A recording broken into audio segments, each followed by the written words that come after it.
যারা new mummy আছেন বাচ্চাকে সকালে কি খাওয়াবেন সেটা নিয়ে খুবই টেনশনে থাকেন, তাদের জন্য আজকের ভিডিওটা খুবই ইনফরমেটিভ হতে যাচ্ছে।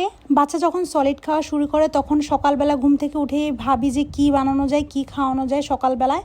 তো এখানে হচ্ছে খুবই হেলদি একটা খাবার, যেটার মধ্যে কলাও থাকবে, ডিমও থাকবে। তো এখানে আমি একটা কলার, ডিম আর সাথে হচ্ছে একটু ফ্লাওয়ার নিয়েছি।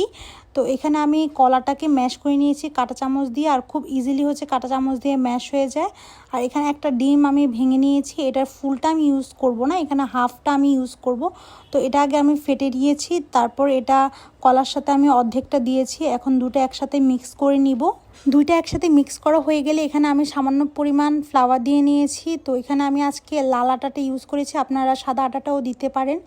দেন এখন হচ্ছে সামান্য একটু লবণও দিয়েছি একটু টেস্টে অ্যাডজাস্ট হওয়ার জন্য।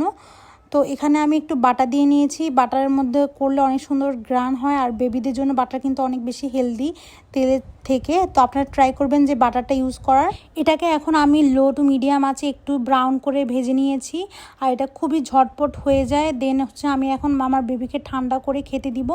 আর এটা 7-8 মাসের বেবিকে আপনারা দিতে পারবেন ইজিলি। আর এটা কিন্তু অনেক বেশি হেলদি একটা নাস্তা। সকালবেলা যদি এত হেলদি একটা নাস্তা দিয়ে শুরু হয় তাহলে আপনার সারাদিন নিয়ে আর কোনো টেনশন থাকবে না।